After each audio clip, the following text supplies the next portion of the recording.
Lord, do you not care if we perish?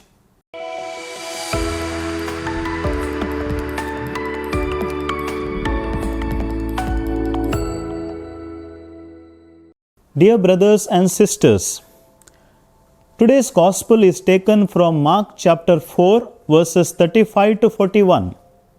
When the storm struck the boat carrying Jesus and his disciples, they were on the verge of sinking. But surprisingly, Jesus was asleep. When his disciples awaken him, he calms the sea and the storm. If we read the passage carefully, it gives us some details which will enhance our understanding of the event. So, what details do we find in the passage?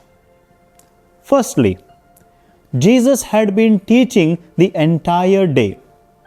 Mark chapter 4 verse 1 says, "Again he began to teach beside the sea, and a very large crowd gathered around him."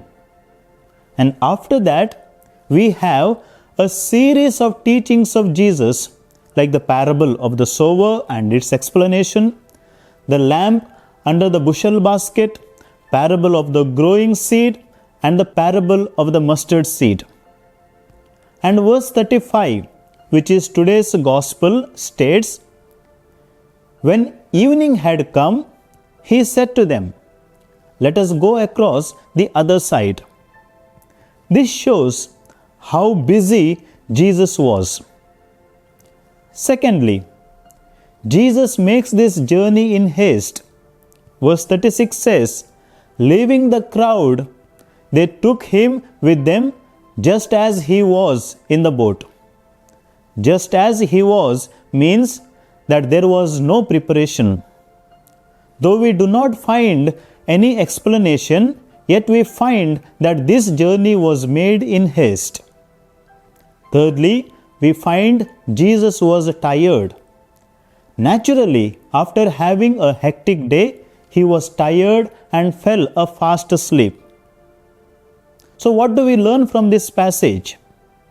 Firstly, even though some of the disciples were fishermen who were perhaps expert swimmers, and they may have faced similar situations or storms in the past, yet they were frightened and cry out to the Lord, "Lord, do you not care if we perish?"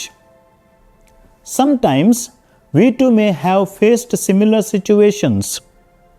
In fact, we are also good at or expert in some areas. But when the troubles come, we too forget to use our knowledge or past experiences. But like the apostles, do we reach out to Jesus? Secondly, before admonishing the apostles, Jesus calms the storm.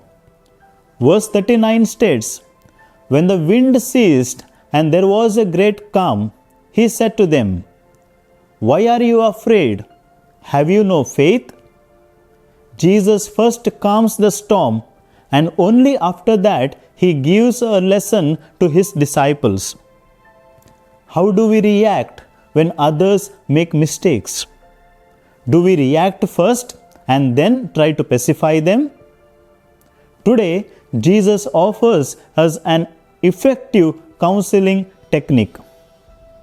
Thirdly, the passage says, "They were filled with awe and said to one another, 'Who then is this, that even the wind and sea obey him?'"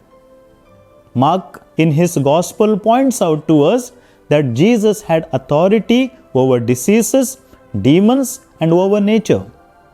It is interesting to note that the words of Jesus addressed to the wind are exactly the same as he addressed the demon-possessed man in chapter 1 verse 25, where we read, "Jesus rebuked him, saying, 'Be silent and come out of him.' And the unclean spirit, convulsing him and crying out with a loud voice, came out of him." Just as an evil demon possessed the man, so the destructive power of the storm, This creates a sense of awe in his disciples, and they say, "Who then is this, that even the wind and sea obey him?" Dear brothers and sisters, like the apostles, let us also approach Jesus during our difficulties, sicknesses, and anxious moments, and allow Jesus to calm the storm that is within us.